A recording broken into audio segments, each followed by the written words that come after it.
Queridos irmãos e queridas irmãs, que o amor do Mestre Jesus esteja sempre entre nós. Sejam bem-vindos ao canal Espiritismo, Estudos para a Vida.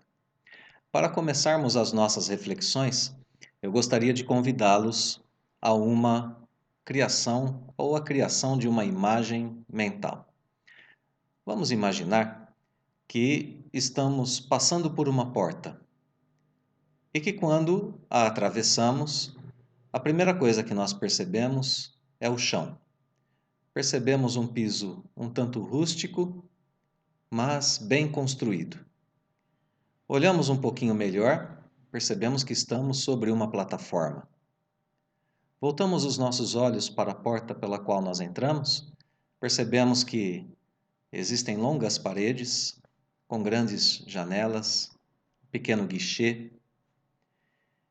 Percebemos as pessoas que caminham próximas de nós, o teto com uma altura um pouco elevada, sustentado por pilares. Próximo de nós, uma pessoa sentada em um banco, com uma mala ao seu lado e uma passagem em sua mão. Olhamos à frente da plataforma e vemos trilhos. Deduzimos dessa imagem que nós estamos em uma estação de trem. Deduzimos também que aquela pessoa que está sentada aguarda o trem.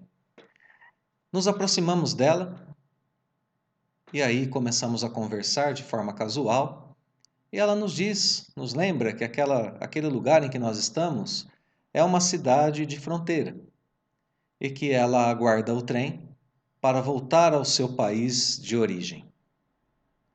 Então, nós pensamos intimamente que aquela pessoa deve ter vivido algumas experiências nesse país que não é o dela e que agora espera o retorno ao seu país de origem. Algumas experiências boas, outras nem tanto, mas que agora está pronta para a volta, para o retorno ao seu país de origem.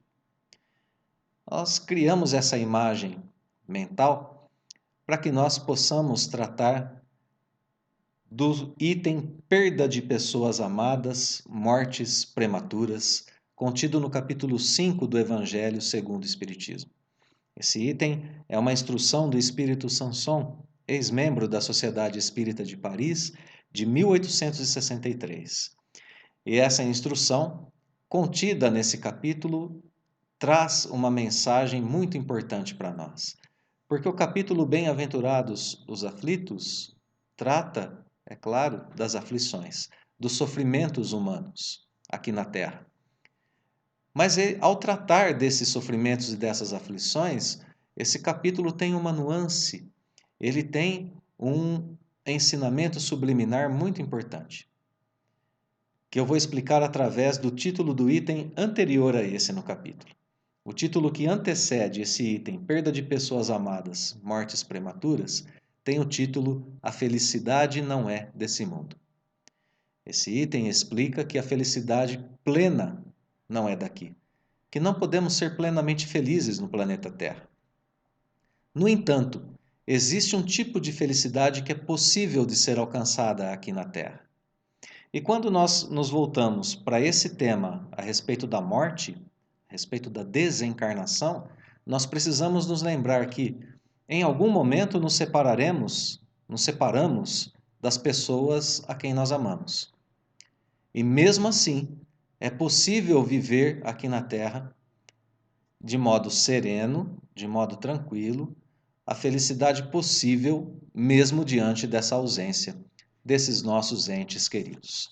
Esse é um dos pontos-chave desse item do Evangelho segundo o Espiritismo. Ele nos permite seguir adiante no cumprimento de nossas ações. Nos permite viver um pouquinho melhor. E como que ele faz isso? Ele faz isso nos trazendo elementos para o nosso conhecimento, exatamente como nós fizemos com aquela nossa imagem mental. Não basta apenas saber que o espírito é imortal, precisa se somar a isso a outros elementos. Não basta apenas atravessar a porta.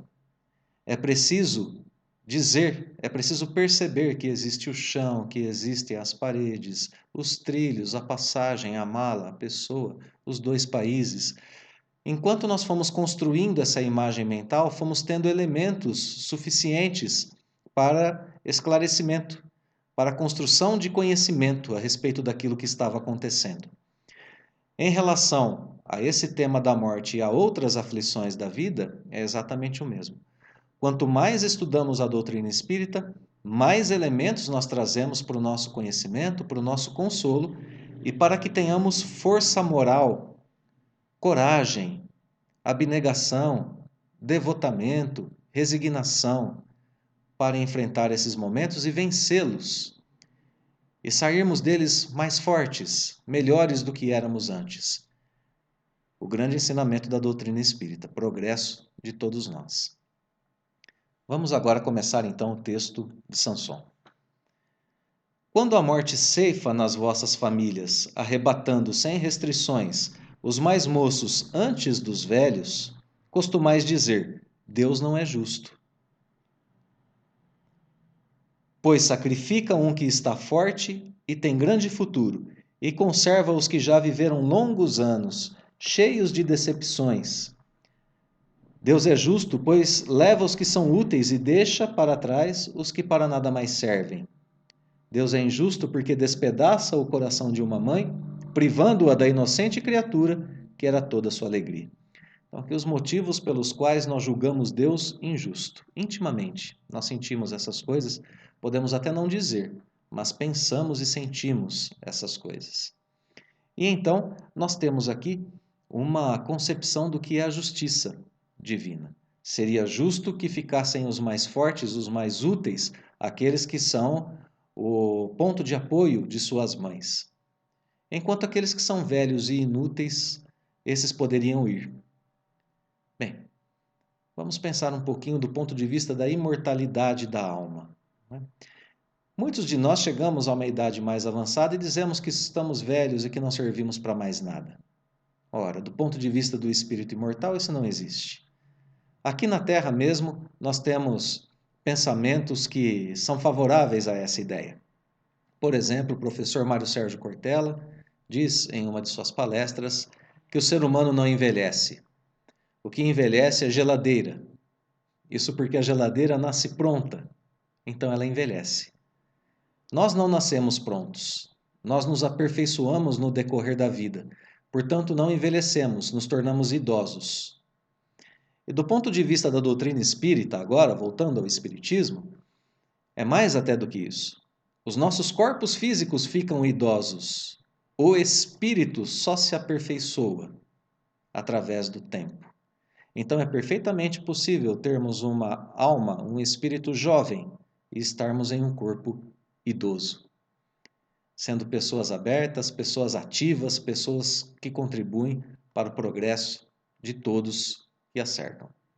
Então, esse primeiro argumento já está completamente descartado pela imortalidade da alma, pelo conhecimento que temos a respeito da doutrina. O que está em jogo aqui é a nossa concepção de justiça diante da concepção de justiça de Deus. Deus sabe muito mais de justiça do que nós, espíritos imperfeitos. Tanto que o texto segue dizendo: Humanos, é nesse ponto que precisais elevar-vos acima do terra à terra da vida, para compreenderdes que o bem muitas vezes está onde julgais ver o mal.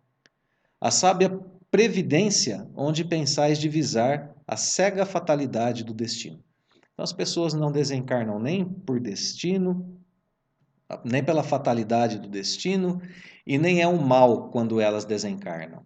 O bem está onde muitas vezes julgamos ver o mal. É necessário que nós nos elevemos acima do terra-terra da vida, acima das circunstâncias da vida terrena, acima do que acontece aqui conosco. Elevarmos nossos pensamentos e sentimentos para um olhar além dos horizontes da matéria. Vou abrir um breve parêntese aqui. Quantos de nós estamos prontos para a nossa partida, para voltarmos ao nosso país de origem? Não é justo que alguém que viveu por um tempo fora de seu país queira e deva voltar ao seu país de origem, como aquela pessoa que está sentada na estação, esperando o trem que a leva para lá? A desencarnação é isso, é retornarmos ao nosso país de origem. Não somos naturais daqui, desse país que é o mundo corpóreo. Somos originais do país, somos naturais do país espiritual, do mundo espiritual. É justo que voltemos para lá. Por que ficarmos eternamente longe de casa, eternamente na matéria? Não faz sentido. Um dia voltaremos para lá. E quantos de nós estamos prontos para isso? Estamos com a nossa mala pronta para essa volta. E como aprontamos essa mala? Bem, precisamos começar a tirar dela o nosso apego excessivo pelas coisas do mundo material. Todas as coisas corpóreas, físicas, materiais. Nosso apego por essas coisas precisa ser retirado da mala. Precisa ser retirado o nosso egoísmo, o nosso orgulho, os nossos interesses imediatistas. Precisa ser retirada dessa mala o mal que nós fizemos aos outros pedindo perdão. E o que nós colocamos nessa mala? Como prepará-la diariamente? Bem, nós a preparamos diariamente não causando prejuízos a ninguém, cumprindo a proposta de Jesus de observação plena, cumprimento pleno de nossos deveres para com Deus, para com a gente mesmo e para com o próximo, e observação dos direitos do próximo, portanto. A proposta de Jesus: ama a Deus de toda a tua alma, de todo o teu coração, de todo o teu espírito, e ama o teu próximo como a ti mesmo. É por esse caminho que nós nos preparamos dia a dia, e se a desencarnação chega, nós estamos preparados para ela. Vamos um pouco mais leves para o lado de lá. Ou permitimos que aqueles a quem amamos também possam ir com um pouco mais de leveza. Eu vou fechar esse parêntese agora que falam estritamente de nós para voltar à questão da justiça divina. Pois o texto nos lança duas perguntas. Por que a vez de avaliar a justiça divina pela vossa? Por que a gente acha que Deus é injusto, de acordo com a nossa concepção das coisas terrenas? Existem muito mais coisas envolvidas. Outra pergunta. Podeis supor que o Senhor dos mundos, Deus, não é? Se aplique por mero capricho a vos infligir penas cruéis? Será que a gente pensa que Deus é capaz de nos maltratar arbitrariamente com penas cruéis? Deus quer o nosso mal, levando aquele ente querido? Ou quer o mal daquele ente querido? Será que é isso que nós pensamos? Então, a nossa concepção de justiça precisa melhorar um pouquinho, né? O texto segue dizendo que nada se faz sem um fim inteligente. Mais um elemento aqui, né? O mais inteligente, o melhor para aquele momento, é que aquela pessoa volte ao plano espiritual. Precisamos estar convictos disso. Se nós analisássemos melhor todas as dores que nos advêm, todas as dores que chegam até nós, né? Continua no texto, nelas encontraríamos sempre a razão divina, a razão regeneradora, e nós deixaríamos os nossos miseráveis interesses em secundária consideração. Mas de que se trata esses secundários interesses? Bem, nós temos às vezes uma pessoa ao nosso redor que nós queremos muito que fique aqui, é a nossa vontade que ela fique aqui. Por outro lado, é a vontade de Deus que ela volte. E quando a vontade de Deus é contrária à nossa, nós precisamos respeitá-la e entendê-la e confiar nela. Eu sei que é muito difícil para nós. Aqueles que são pais entenderão um tanto melhor o que eu vou dizer agora. Quando nós temos filhos, nós vamos comprar uma roupa para nós, antes pensamos se o nosso filho não está precisando. Vamos ingerir um alimento, pensamos se o nosso filho não gostaria de tê-lo. Vamos projetar a vida sempre em relação àquilo que nós achamos melhor para os nossos filhos, a melhor educação, as melhores condições, as férias onde eles gostam de ir e assim por diante. Tudo fazemos para que haja o melhor para eles. Isso porque, quando nós vemos um sorriso no rosto deles, nos sentimos alegres. Quando vemos seus olhares de felicidade, nós sentimos felicidade. E essa é a proposta mais pura, ou melhor, a experiência mais pura da proposta de Jesus, que nós acabamos de citar. Os ensinamentos de Jesus são para pessoas que estão dispostas a serem altruístas, a viverem em favor da felicidade do outro. E nós temos essa experiência com nossos filhos. Nós queremos que eles sejam felizes e sentimos a felicidade deles. E então, nós poderemos viver isso nessas experiências. Acontece que, às vezes, quando a morte os leva embora, a desencarnação chega, nós sentimos que então falta um pedaço de nós, que falta algo que nos completava. Então temos grande dificuldade em lidar com isso. Aqui nós temos o nosso interesse da presença da pessoa ao nosso redor. Mas existe a vontade de Deus, que pede a presença dela no plano espiritual. Então, uma questão de justiça, confiarmos na justiça divina, confiarmos na vontade divina. E isso porque existem outros elementos que precisamos somar a esse nosso conhecimento e que serão dados na sequência do texto. Segue Sanson escrevendo: Crede-me, a morte é preferível numa encarnação de 20 anos a esses vergonhosos desregramentos que pungem famílias respeitáveis, dilaceram corações de mães e fazem que antes do tempo embranqueçam os cabelos dos pais. Frequentemente, a morte prematura é um grande benefício que Deus concede àquele que se vai e que assim se preserva das misérias da vida ou das seduções que talvez lhe acarretassem perda. Não é vítima da fatalidade aquele que morre na flor dos anos. É que Deus julga não convir que ele permaneça por mais tempo na terra. Aqui é a vontade divina, não é? Deus, que vê o quadro completo da existência daquele espírito, julgou que naquele momento era melhor ele voltar ao plano espiritual, pois então ele está sendo ali, ele está sendo protegido das misérias do mundo físico, do mundo corpóreo, e de alguns vícios, de algumas imperfeições, de algumas seduções que poderiam fazer com que ele se desviasse gravemente do seu caminho. É preciso pensarmos nisso, porque aqui, somando esses elementos, nós começamos a reconstruir em nós esse pedaço de nós que parece estar faltando. É aqui que começa a reconstrução desse pedaço, dessa falta excessiva que nós sentimos dos entes queridos. É assim que nós vamos juntando os elementos para essa reconstrução. E precisamos levar em consideração ainda mais. O texto segue mais um pouquinho. Ele vai falar agora de algo que é muito comum também para nós aqui. A questão da esperança da vida terrena. É uma horrenda desgraça, dizeis, ver cortado o fio de uma vida tão prenhe de esperanças. Olha aqui. A esperança que tem, né, a vida de todo jovem. No entanto, segue uma pergunta. De que esperanças falais? Bom, e aqui o texto nos explica que existem dois tipos de esperanças que devem ser levadas em consideração. As esperanças terrenas. É claro que um jovem tem, pelo seu caminho terreno, a esperança de ter uma profissão belíssima, de ter sucesso profissional, sucesso na construção de uma família, sucesso nas amizades, sucesso nos laços afetivos, na posição social, conquista de fortuna e de tudo o demais que decorre aqui da vida terrena. Claro que existe tudo isso. Mas quem de nós é capaz de garantir que isso aconteceria por mais inteligente, por mais habilidoso, por mais competente, por mais bondosa que seja essa alma que está num corpo jovem aqui na Terra? Quem de nós pode garantir? Nenhum de nós pode dar certeza sobre o futuro de uma alma, de um espírito em relação à vida terrena, e muito menos em relação à vida espiritual. A não ser que seja o objetivo final, não é? O objetivo final é a felicidade de todos nós.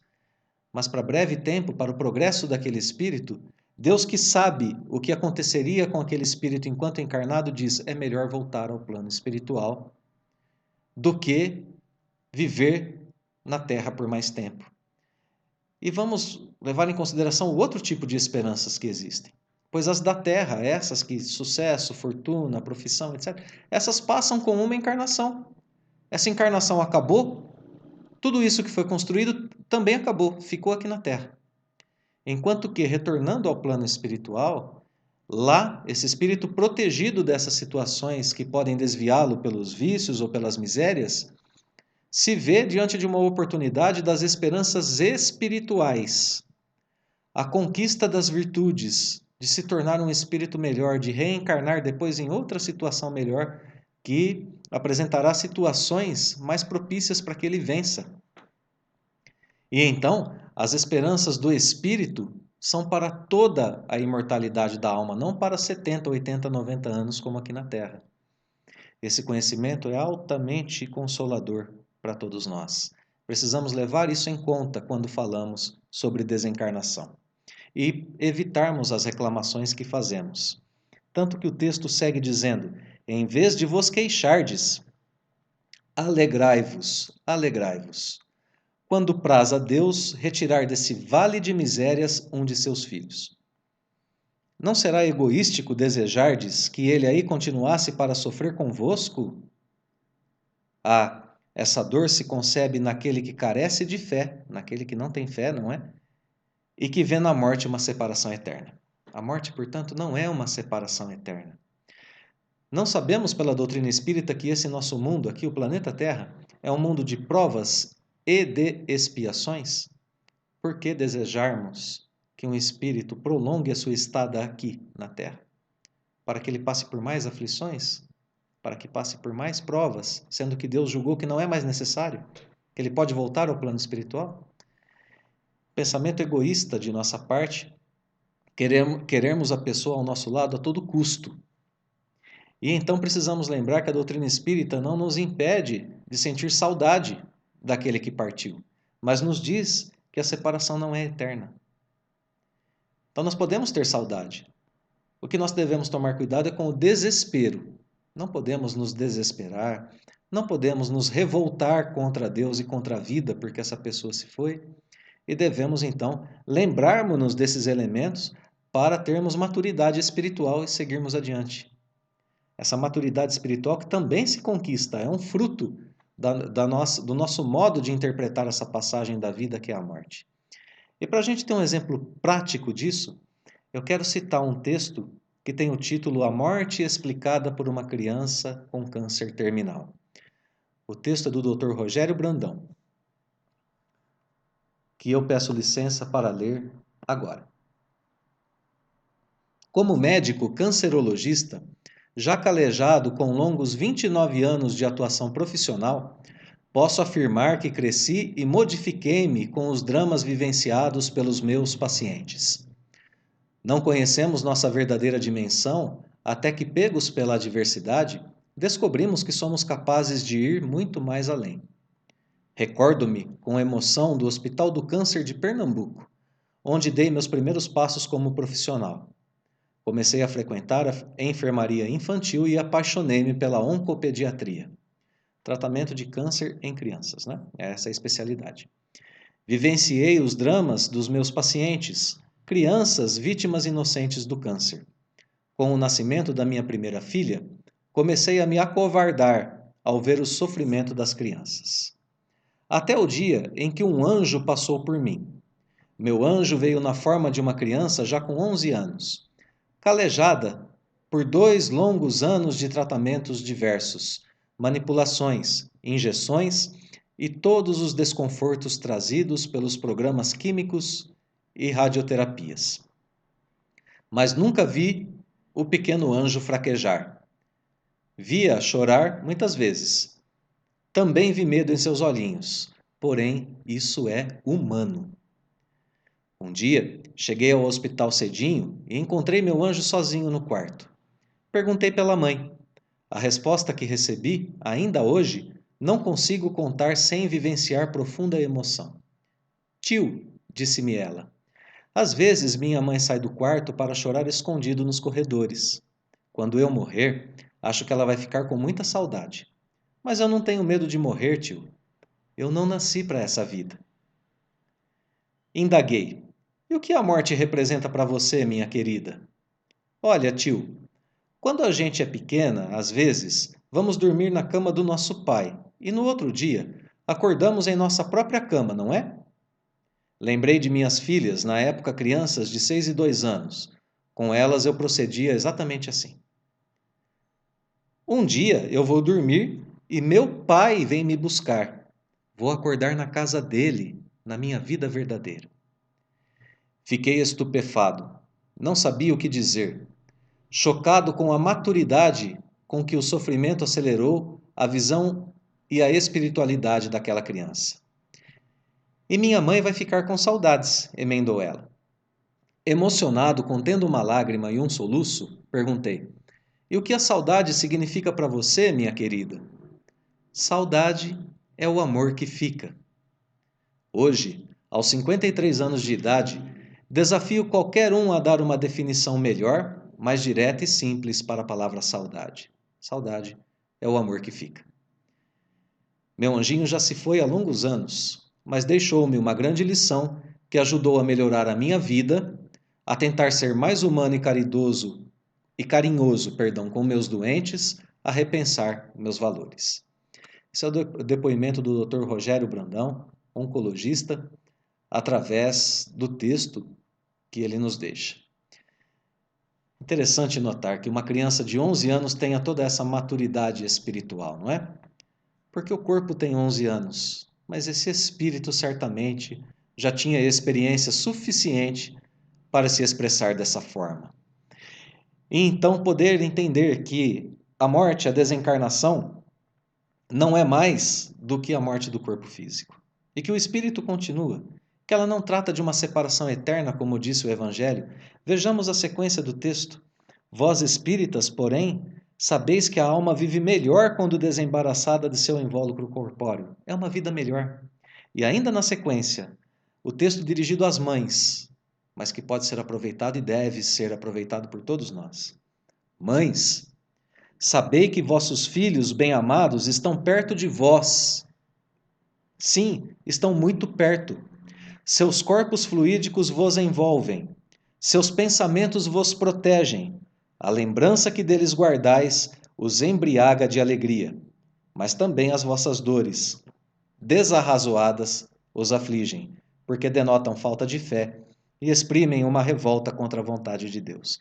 Por isso dizíamos, nem revolta, nem estarmos revoltados e nem estarmos em posição de quem critica a justiça divina, mas termos fé com todos esses elementos que nós juntamos para saber que os nossos entes queridos estão próximos de nós. É através daí que nós começamos a reconstruir esse pedaço que falta em nós. Mas existe também uma atitude. Todo esse conhecimento que nós trouxemos até agora nesse item do Evangelho exigirá de nós uma atitude.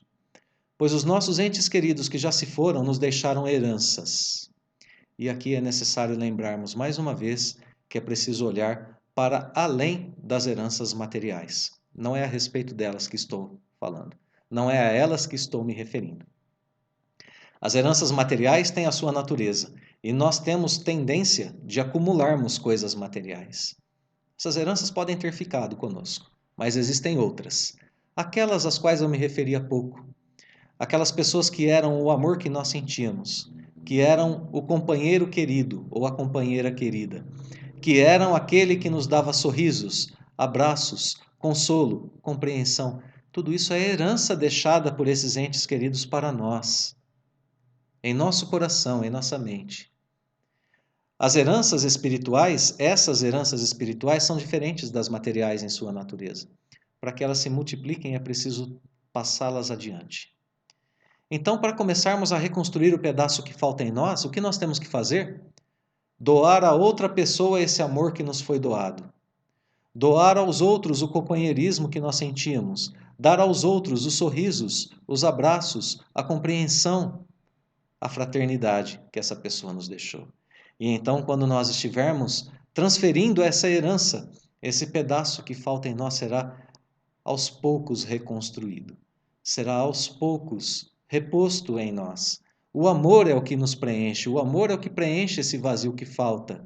E se a saudade é o amor que fica, então ele precisa ser um amor transformado em ação, em fraternidade, em caridade, para que nós nos reconstruamos e para que aquele espírito que se foi sinta felicidade de nos ver nesse processo de reconstrução. Para que ele sinta esse amor e para que ele possa cada vez mais também seguir o seu caminho e se aproximar de nós, nesse reencontro que nós tanto desejamos. Para encerrar as nossas reflexões, eu vou deixar o último parágrafo do Espírito Sanson, que é também altamente consolador e mais uma etapa, mais um elemento para essa nossa reconstrução, para vencermos essa que é uma etapa muito difícil na nossa vida E essa que é uma situação muito difícil. Bem, ele diz o seguinte: Vós que compreendeis a vida espiritual, escutai as pulsações do vosso coração a chamar esses entes bem-amados. E, se pedirdes a Deus que os abençoe, em vós sentireis fortes consolações, dessas que secam lágrimas. Sentireis aspirações grandiosas que vos mostrarão o porvir que o soberano Senhor prometeu. Então, encerrando as nossas reflexões, podemos concluir sem sombra de dúvidas: não existe perdas de pessoas amadas. Existem separações momentâneas. Não existem mortes prematuras, pois Deus convida de volta ao plano espiritual aqueles seus filhos bem-amados que já cumpriram aquilo que precisavam fazer aqui na Terra e que agora precisam continuar os seus deveres do lado de lá da vida. Oremos pelos nossos entes queridos que já se foram. Confiemos em Deus, confiemos na vida, na caridade e no amor. Esse é o caminho de consolo, de esperança e de progresso para todos nós que estamos aqui na Terra e que algum dia estaremos de volta ao plano espiritual com a nossa mala repleta de tudo aquilo que nós precisamos para ser felizes durante toda a imortalidade que Deus nos ofereceu como um grande presente. Queridos irmãos e irmãs, um abraço fraterno a todos e que Deus nos abençoe hoje e sempre.